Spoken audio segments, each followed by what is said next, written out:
The wind had that sharp kind of bite that made the world feel lonely. Cars passed by in flashes of cold light, and no one looked twice at the small figure sitting on the curb.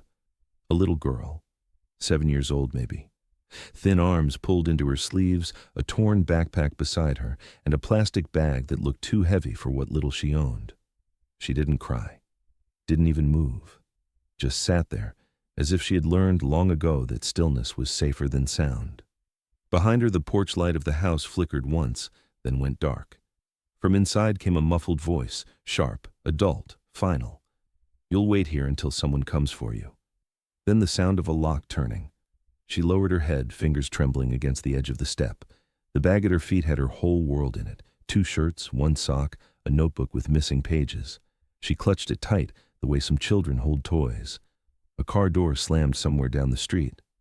She didn't look up. The world had taught her that noise usually meant trouble, but this time, it wasn't. A tall man had stepped out of a black SUV parked near the curb. His name was Daniel Reed, a man who had everything most people spent their lives chasing: power, wealth, a home with gates so high the sky could barely look in. But tonight, none of that mattered, because all he could see was her. She looked like a ghost from a life he didn't understand yet. Pale, exhausted, sitting on a frozen curb while the world pretended she wasn't there. Daniel glanced back at his car. His driver was watching him, confused. His phone buzzed in his pocket. Another business call, another deal waiting to be closed. He ignored it. He couldn't move. Something about the smallness of her frame, the way her shoes didn't match, the quiet defeat in her shoulders, it pinned him in place. He crossed the street slowly, careful not to startle her. When he stopped a few feet away, his voice came out softer than he expected. "Hey, kiddo, you okay?" No answer, just a stiff nod, eyes fixed on the ground. He crouched a little, lowering himself to her height. "Are you lost?" She shook her head once. "They said I should wait." Her voice was paper thin. "Who's coming for you?" he asked gently. Silence. The kind of silence that felt heavy, practiced, like she'd learned it somewhere loud. He sighed, slipping off his coat. "It's cold. You'll freeze out here." When he tried to drape it over her shoulders, she flinched, so quick, so small he almost missed it. He paused, hands suspended in the air. "It's okay," he said softly. "You can give it back when you're warm." After a long hesitation, she let him place it around her. The coat nearly swallowed her whole. Daniel sat down beside her on the curb, ignoring the cold concrete beneath his tailored suit. They sat in silence together. One man, one child, the city blurring around them. His driver leaned out the car window, calling, "Mr. Reed, we're going to be late." Daniel looked up, then back at the girl. "Not yet," he said quietly. She glanced at him, uncertain, her lips parting as if to speak. Then she whispered something so faint, the wind almost stole it. "You don't have to stay." He smiled, just barely. "Maybe I do." For a long while, they didn't speak. The streetlights hummed overhead, and the night settled around them like a blanket no one had offered her before. When Daniel finally rose to his feet, he didn't offer her his hand. He knew enough not to. He just said, "I'm going to knock on that door, okay? Make sure everything's fine." She nodded once, but her body went rigid. Her small fingers gripped the hem of his coat, holding him in place for just a heartbeat. He looked down, startled by the quiet desperation in her touch. "They told me not to talk to strangers," she murmured. Daniel's eyes softened. "That's good advice," he said, "but I'm not here to hurt you. I just want to help." Then, slower, more to himself than to her, "Some people don't deserve the word guardian." He walked toward the house, each step heavier than the last. Behind him, the little girl waited exactly as she had been told, small, obedient, and completely alone. But tonight, for the first time in a long time, someone had noticed her. And that simple act, the stopping, the staying, was about to change everything. The knock was steady, almost too polite for what it was. From inside the house came muffled voices, hurried footsteps, and then the door cracked open. A woman appeared, mid-30s, flawless hair, lips pulled into a smile that didn't touch her eyes. Her perfume hit the air before her kindness did. "Oh," she said with a feigned laugh. "She wandered off again, didn't she?" Daniel studied her. Perfectly pressed sweater, jewelry that didn't match the modest house, eyes darting over his tailored coat. She looked at him the way people look at a mirror they hope to impress. "It's freezing out there," he said quietly. "She's been sitting on your curb for over an hour." "Has it been that long?" The woman turned her head and called over her shoulder, "Mark, he found her again." A man appeared in the doorway, sleeves rolled up, irritation already rising. "Listen," he said, voice clipped. "We told the agency we're done. They said someone would pick her up tomorrow. She's not our responsibility anymore." He said it flat, like he was talking about a package, not a child. Daniel's jaw tightened. "You left her outside?" "She doesn't listen," the man snapped. "Always hovering, doesn't sleep, doesn't talk. She's strange. We just need peace again." The woman tried to smooth it over with a nervous laugh. "You know how some kids are, right? Troubled." Daniel glanced past them into the hallway. The walls were spotless, the floor gleamed. There was no trace of a child anywhere, no toys, no shoes, no drawings taped to a fridge. It was a house scrubbed of evidence that love had ever lived there. "She's 7, Daniel said. "You can't just—" "We did what we could," the man cut in. "You have no idea how hard it is, and it's not like she's grateful. She just stares all day, gives everyone the creeps." Something inside Daniel went still. He didn't argue, didn't yell. He just let the man's words sit there, ugly and loud. Then he spoke, calm but razor sharp. "You said someone would come for her tomorrow?" "Yeah, a caseworker. It's all handled." Daniel nodded once, emotion so small it almost went unnoticed. "Then tonight, she's handled by me." The woman blinked, uncertain. "Excuse me?" "You heard me." His tone was controlled, each word deliberate.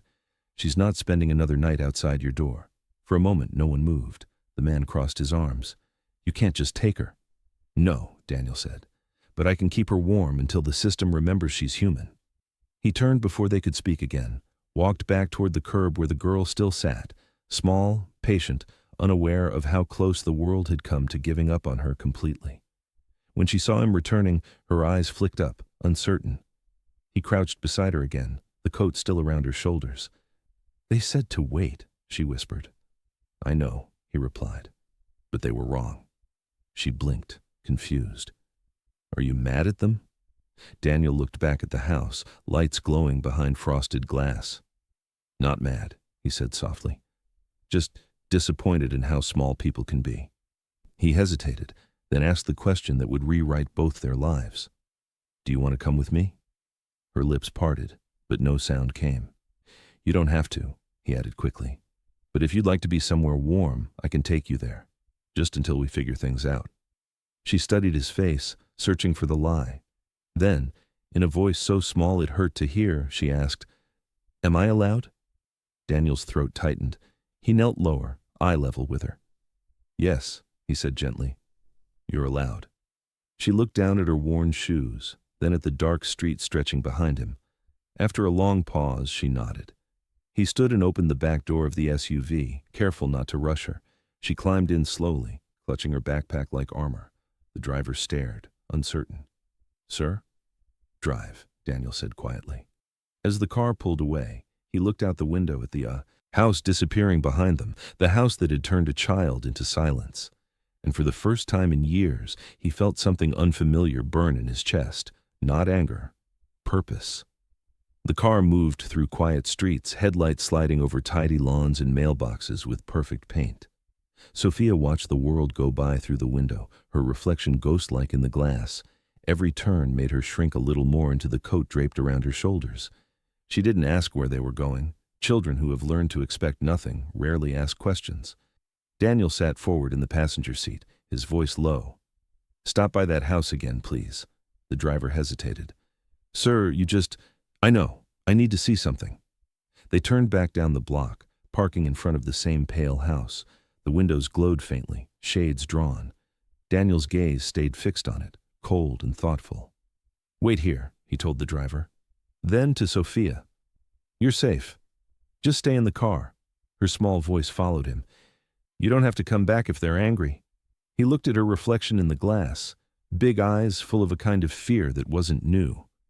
"If someone's angry, it won't be you they face," he said quietly. Then he stepped out. The door opened before he could knock twice.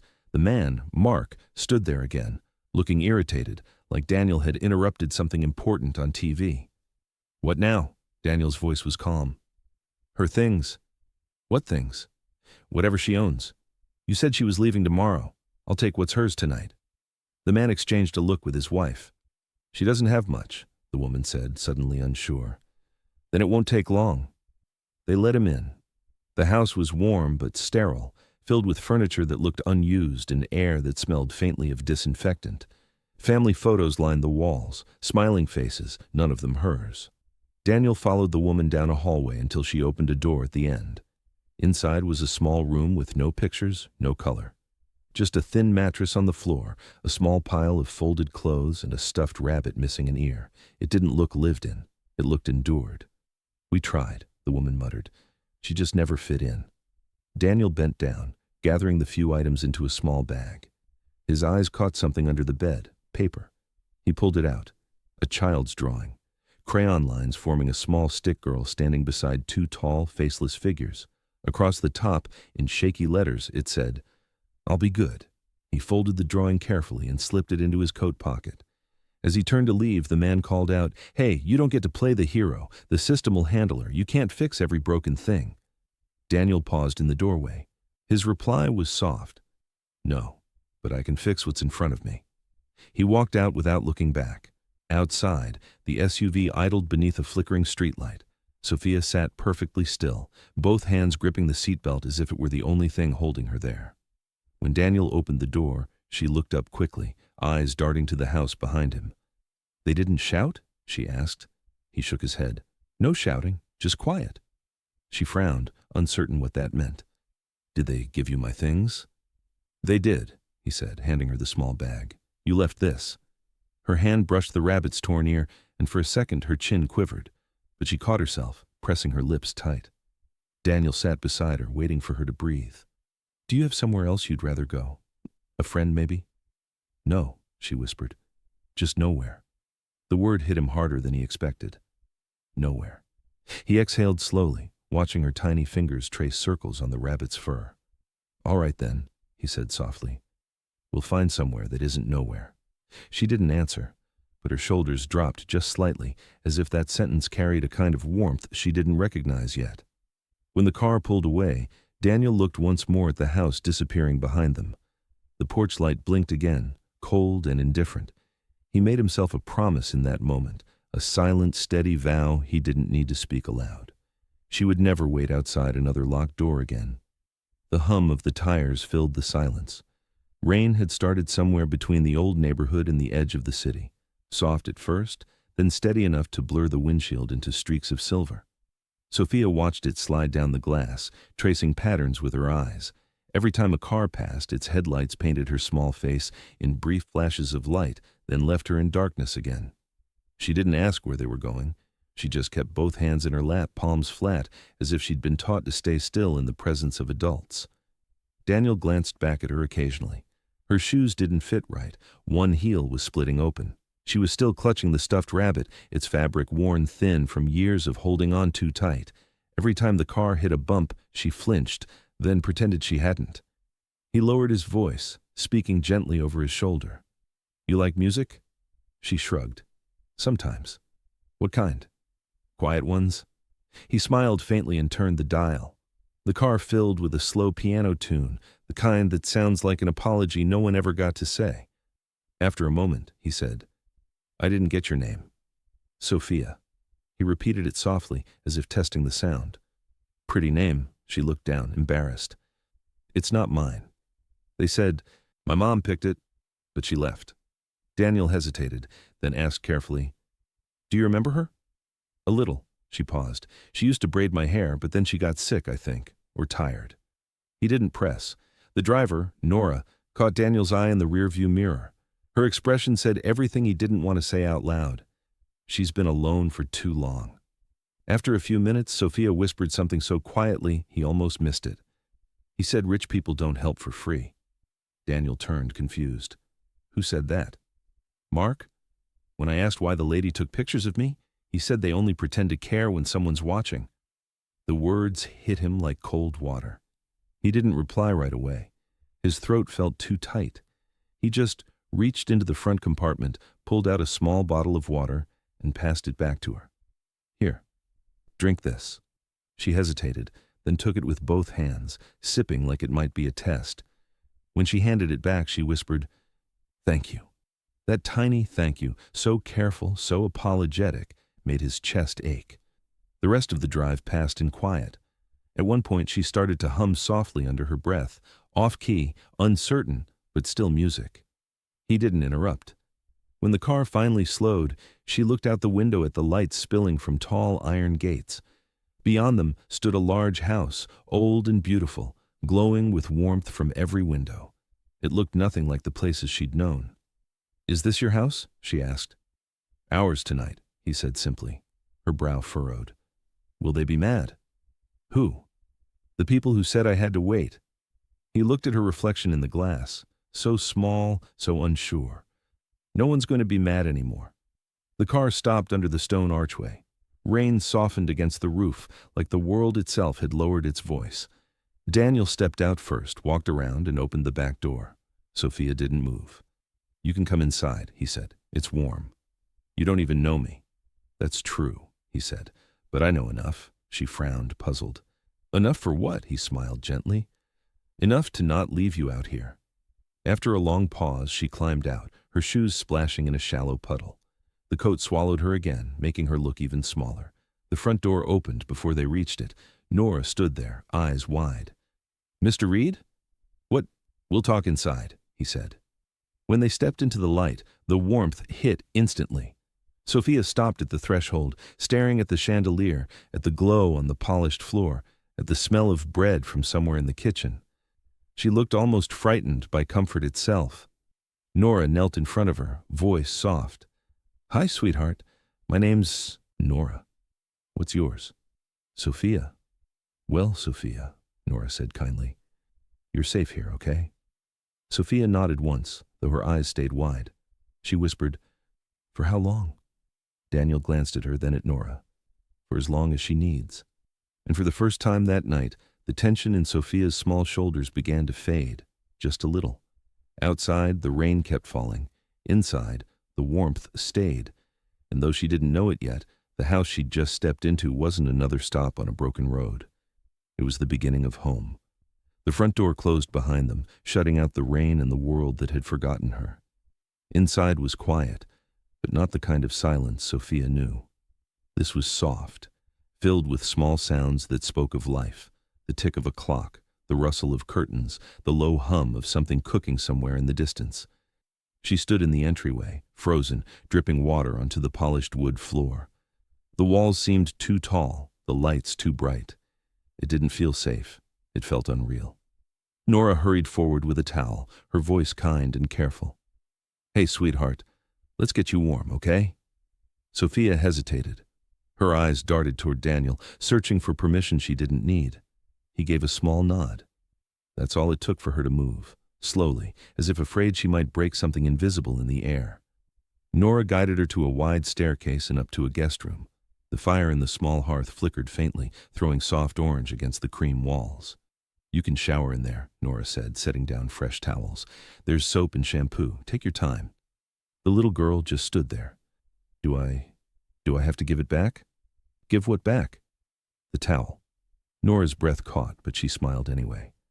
"No, honey. You just use it." Sophia nodded, still not believing it.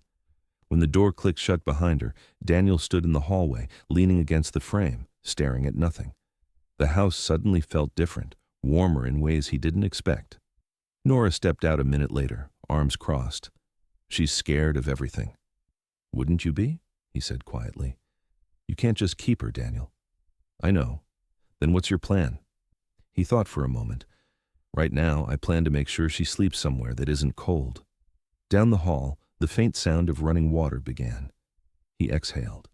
When Sophia came out, she wore clothes that were several sizes too big. Nora's spare sweats, sleeves rolled past her wrists. Her wet hair clung to her face and her feet were bare. Nora smiled. "You look comfy." Sophia looked uncertain, then said quietly, "It's too nice. I don't want to ruin it." Daniel knelt down to her level, meeting her eyes. "Clothes are meant to be worn, Sophia, not protected like they're better than you." She frowned, trying to understand. He smiled softly. "You can sit anywhere. touch anything. You won't break this house." For the first time, she moved without waiting for permission. She walked to the couch, sat down carefully, and ran her small hands across the fabric like it was magic. Dinner was quiet. Nora reheated soup, placed it in front of her, and stepped back. Sophia's fingers trembled around the spoon. She took a bite, paused, then another. Halfway through the bowl, she whispered, "Can I finish it?" Daniel nodded. "Of course. Even if it's all of it? Especially if it's all of it." She finished every drop. Then she looked around the table as though expecting someone to tell her she'd done something wrong. When no one did, she leaned back in her chair, blinking fast, unsure if she was allowed to feel full. Later, as Nora tidied the dishes, Daniel walked her to the guest room. The bed was neatly made, a small lamp glowing beside it. "You can sleep here tonight," he said. "Where do you sleep?" she asked. "Down the hall." "So, if I get scared?" "Then you knock," she nodded. "I don't usually get scared. I just stay awake till it's morning." "You don't have to do that here." She looked at the bed again, hesitant. "It looks clean." He smiled faintly. "That's the idea." When she finally climbed under the blanket, she kept her backpack beside her pillow, one hand gripping the strap. Old habits don't die easily. Daniel turned off the lamp, leaving only the faint glow of the fire. "Good night, Sophia." "Good night." He paused at the doorway. "Do you want the door open or closed?" She thought for a moment. "Halfway." He smiled. "Halfway it is." The door stayed half open all night, letting light spill gently into her room, like a promise. And for the first time in her short, hard life, Sophia fell asleep to warmth instead of worry. The house was still long after Sophia had fallen asleep. The only light came from the narrow line under her door, spilling onto the hallway floor, a soft reminder that someone new was breathing inside these walls. Daniel stood there for a moment, listening. The slow rhythm of a child's sleep. It was foreign and familiar, all at once. Downstairs, the fire in the study had burned low. He sat in the leather chair he'd claimed for years, the same one where he'd spent countless nights drowning in emails and silence. His phone buzzed again. Meetings, deadlines, deals that once made his pulse quicken. Now it all felt small. Nora entered quietly, a blanket around her shoulders, her eyes tired but kind. "She's asleep?" Daniel nodded. "Out cold. She didn't even fight it." "You look like you haven't blinked in an hour." He rubbed the back of his neck. "I don't know what I'm doing, Nora. You did enough tonight." He shook his head. "I don't even know what her favorite food is, what scares her, if she has nightmares. I brought her here, and now she's sleeping in a stranger's house." Nora leaned against the doorway. "Then don't be a stranger." He smiled faintly. "That simple, huh? You're good with people, Daniel. Just not small ones." He looked toward the dark window, his reflection a ghost in the glass. "Elena wanted kids," he said quietly. Nora didn't move. "We kept putting it off. There was always another contract, another year to make things stable first. She'd tell me, there's never a perfect time for love. I thought I had time to prove her wrong." He swallowed hard, voice barely above a whisper. "And then the accident took her. I never got to tell her she was right." Nora's eyes softened. "You can't rewrite the past." "No," he said. "But maybe I can stop repeating it." They stood in silence for a moment. The rain outside had eased to a steady drizzle, tapping softly against the windows. Nora glanced toward the hallway. "You think she'll stay?" Daniel's eyes flicked upward toward Sophia's room. "She doesn't trust walls yet, but she didn't flinch when I turned off the light. That's something." "You should sleep," Nora said gently. "I will, after I check on her once more." He climbed the stairs quietly, careful not to wake her. Through the half-open door, he saw her curled beneath the blanket, her backpack still under her arm. The faint glow from the lamp touched her face, and for the first time, he saw peace there. Thin and fragile, but real. He stood there longer than he meant to, feeling the kind of ache that only comes from being needed again. When he turned to leave, Sophia stirred and opened her eyes just enough to see him in the doorway. "You still here?" she mumbled sleepily. "Yeah," he said softly. "Still here." Her eyelids fluttered closed, trusting the promise in his voice. Daniel stayed a few seconds more, then whispered almost to himself, "Sleep, kid. You're safe now." He closed the door halfway, just like she asked. and walked back down the hall. For years, his house had been filled with echoes that belonged to no one. But tonight, there was a new sound beneath them, the quiet breathing of a little girl who didn't know it yet, but had just changed a man's life forever. Morning light spilled across the kitchen, soft and gold through the tall windows. The world felt slow and gentle, the kind of quiet that comes after too many storms. Sophia sat at the kitchen island, legs dangling from a stool, a pencil between her small fingers. The stuffed rabbit sat beside her bowl of cereal, one ear propped up as if listening. She wasn't eating much, just tracing circles on a napkin, lost in thought.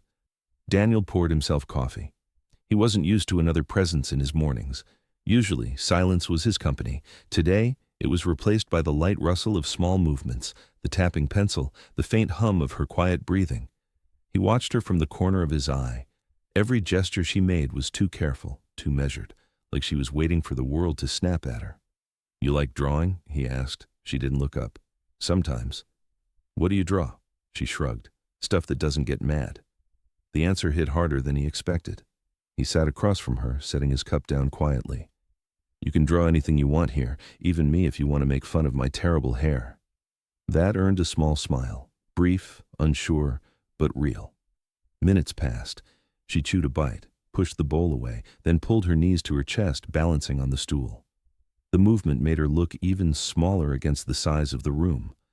Then, in a tone so quiet, it felt like it wasn't meant to be heard, she said, "I can be quiet. I don't break things. I don't take up space. I can stay in the garage if you want." The words froze him.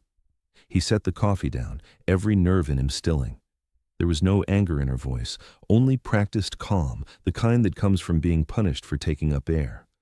He didn't speak right away. He just walked around the island and knelt beside her stool. She didn't flinch this time, but her eyes stayed fixed on the table. His voice broke before it found strength again. "No, sweetheart," he said softly. "You don't have to disappear to be loved." She blinked, finally glancing at him. Her eyes were cautious, as if waiting for the part where kindness turned into something else.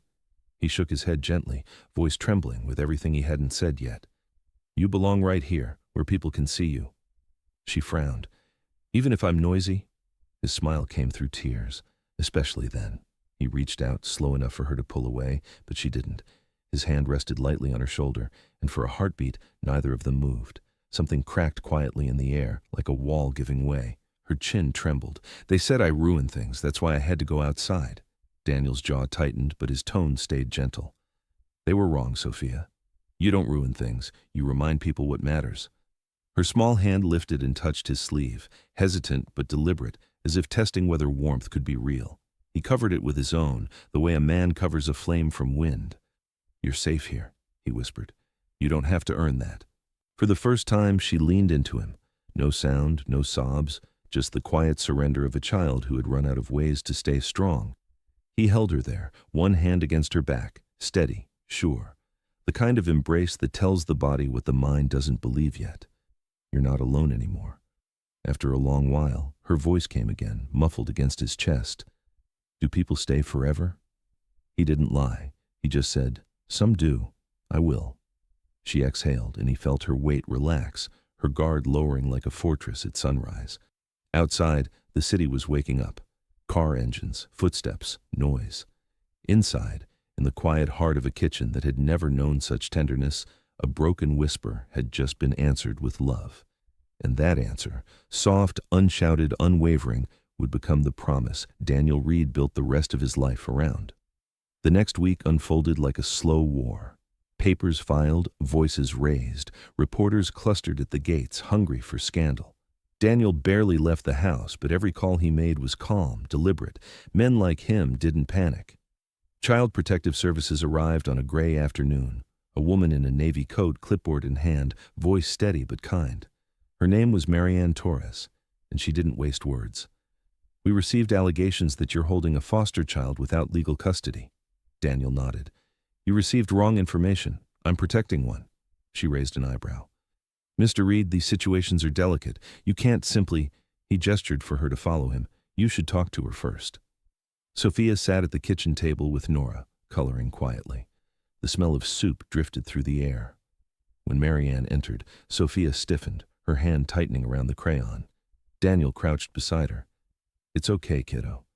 She's just here to make sure you're okay." Sophia looked up at Marianne with those wide, watchful eyes. "Am I in trouble?" Marianne softened immediately. "No, sweetheart. You're not in trouble at all." She pulled up a chair beside her and spoke gently. "Can I ask you a few questions?" Sophia nodded. "Do you know the people you were staying with before?" "Ava and Mark," she whispered. "Did they ever hurt you?" Sophia's little shoulders lifted and fell. "They got tired. They said I cost too much. Sometimes they locked the door when I cried." The pen in Marianne's hand stopped moving. She looked up at Daniel, her expression shifting from formal to human. "You've documented this?" Daniel nodded toward Nora, who handed over a folder. Photos, medical records, school absences, all quietly gathered evidence. "Everything's in there," he said, "including when they left her outside." Marianne flipped through it, lips pressed tight. "We'll have to verify these." "Do it," Daniel said. "I'll give you whatever you need." A silence hung in the kitchen. Sophia fidgeted with her pencil, eyes down. Then, softly, she said something none of them expected. "They said I should be grateful I wasn't in the trash." The words fell heavy into the room. Even the ticking clock seemed to stop. Marianne's voice broke. "Who told you that?" "Mark," Sophia whispered, "when I asked why no one came for me." Daniel's hand closed around the edge of the table, knuckles white. His anger wasn't loud. It was the kind that could move mountains without raising a voice. Marianne reached across and touched Sophia's arm gently. "You don't ever have to see them again, sweetheart. I promise." Sophia's eyes flicked to Daniel. "Even if they say they want me back?" He crouched beside her again, voice steady as steel. "They don't get to say anything about you ever again." Marianne exhaled, writing something on her form. "I'm issuing an emergency placement order," she said. "She'll stay here until the court reviews the case." Sophia blinked. "Here?" "Here," Daniel confirmed. Her lip trembled. "Do you want me to?" He nodded. "More than you know." The woman from CPS smiled faintly. "You understand. This means she's your responsibility now." "Good," Daniel said. "That's exactly what I wanted." As Marianne left, rain started again. Light at first, then steady. Through the window, Daniel watched her car disappear down the drive. Nora came to stand beside him. "You did it," she said softly. "She's safe." He nodded, eyes still on the rain. "She's safe," he repeated, as if reminding himself. Upstairs, Sophia stood by the window, watching drops chase each other down the glass. She pressed her hand against it, then turned toward the door. "Mr. Reed?" He looked up. "Does this mean I can unpack my bag now?" The question nearly undid him. He smiled, voice rough. "Yeah, kid, unpack it." "All the way?" "All the way." She grinned. A small, uncertain thing. But it was there. And somewhere between that question and his answer, the word temporary quietly disappeared from both of their lives. The following morning carried a kind of quiet that didn't hurt anymore. Sunlight crept through the windows in wide golden ribbons, spilling across the kitchen floor. Sophia sat at the table, still in her oversized sweatshirt, spooning cereal into her mouth without rushing for the first time. She didn't look over her shoulder. She didn't flinch when the floorboards creaked. Daniel watched her from the stove. He was making pancakes, terribly shaped, slightly burned around the edges, but he didn't care. The smell filled the air, soft and sweet. "You're supposed to flip them faster," Nora said, walking in with her tablet under one arm. "I'm aware," Daniel said, smiling faintly. "But apparently I build skyscrapers better than breakfast." Sophia giggled, quick, startled, as if surprised at herself. It was the first sound of joy Daniel had ever heard from her. He looked over, eyebrows raised in exaggerated disbelief. Was that a laugh? Her cheeks flushed pink. "Maybe." "Good. You're legally required to do that at least once a day now." She hid her smile behind her spoon, but it lingered. After breakfast, Daniel showed her around the garden. The air smelled of jasmine and wet grass. He let her pick flowers, something small, but it felt like freedom. Nora brought out a camera to take pictures for the paperwork, but Sophia tugged Daniel's sleeve. "Can we take one just for us, not for them?" He nodded. "Of course." They stood together under the big oak by the fence. The photo was a little blurry, her hair in her face, his hand awkwardly resting on her shoulder. But it was real. Later that day, Daniel worked in his office while Sophia sat on the floor nearby, coloring. He'd offered her a desk, but she said she liked the floor. It made her feel close to the house. Every few minutes she'd show him her drawings, 2 stick figures, and a small house with a big window. She always colored the window yellow. "That's the light," she explained. "It means someone's home." He nodded, throat tight. "Keep that one safe. It's important." That evening, Nora brought in dinner, and for once Daniel didn't eat alone. They gathered around the table, the kind of table that had been empty for far too long. Sophia told a story about a pigeon that followed her in the garden, voice bright and full of gestures. She laughed mid-sentence, hand over her mouth, and both adults froze, not because it was loud, but because it was beautiful. Nora leaned back in her chair, watching her. "You know," she said softly, "this place finally sounds like people live here." Daniel smiled. "That's because someone finally does." After dinner, they built a blanket fort in the living room.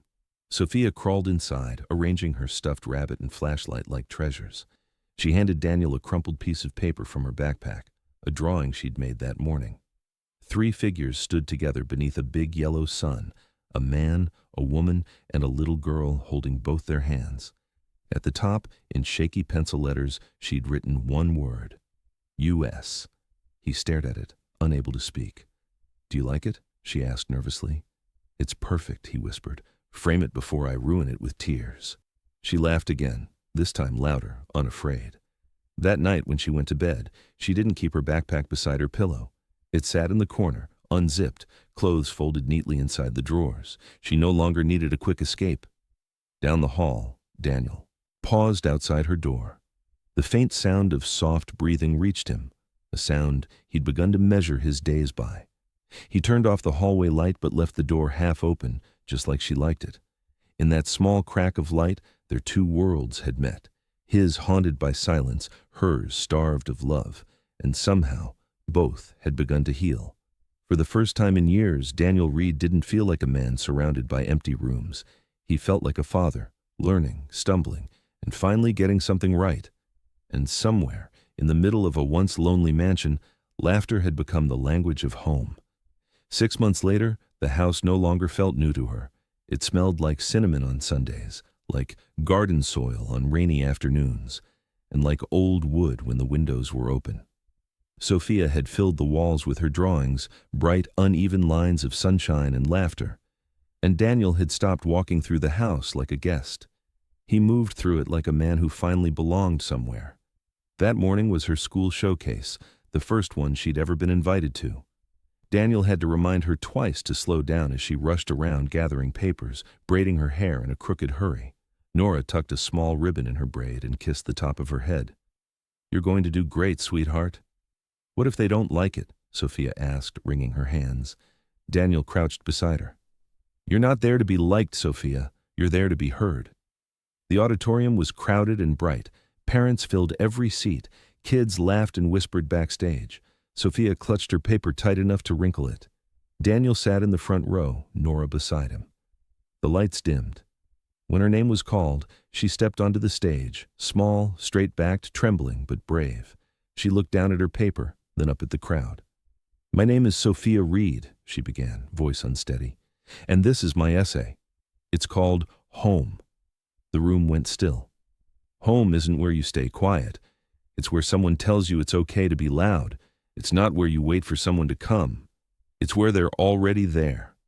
Home smells like pancakes, sounds like laughter, and feels like being seen. Her voice wavered.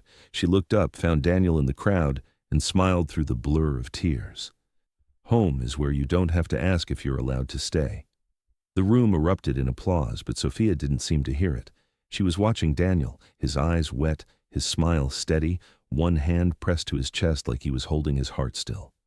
When she stepped down, she ran straight to him, and he lifted her into his arms. Nora snapped a photo without thinking, the exact moment a man who had lost everything finally found what he'd been missing. That night, back at the house, Sophia sat on the porch swing, wrapped in a blanket. Stars above her. Daniel joined her quietly, setting a mug of cocoa in her hands. "You proud of yourself?" he asked. "A little," she said with a shy grin. "You think she would have been proud too?" He knew who she meant. Elena, his wife, the woman who never got her someday. He nodded, voice thick. "Yeah, kid, she would have loved you." Sophia leaned her head on his arm, eyes drifting toward the stars. "Then I'm glad you found me," he smiled. "You found me, actually." They sat like that for a while, no need for words. Just the soft swing of the porch, the sound of crickets, the heartbeat of a new life quietly settling into its rhythm. Voiceover for closing narration. They say some rescues come with sirens, others come quietly, like a hand reaching out in the dark. He didn't save her to feel like a hero. He saved her because no one ever should have to whisper for permission to be loved. The camera fades on the image of Sophia's last drawing pinned to the wall above her bed, a house with 3 windows glowing yellow. Underneath, in careful handwriting, one word: home.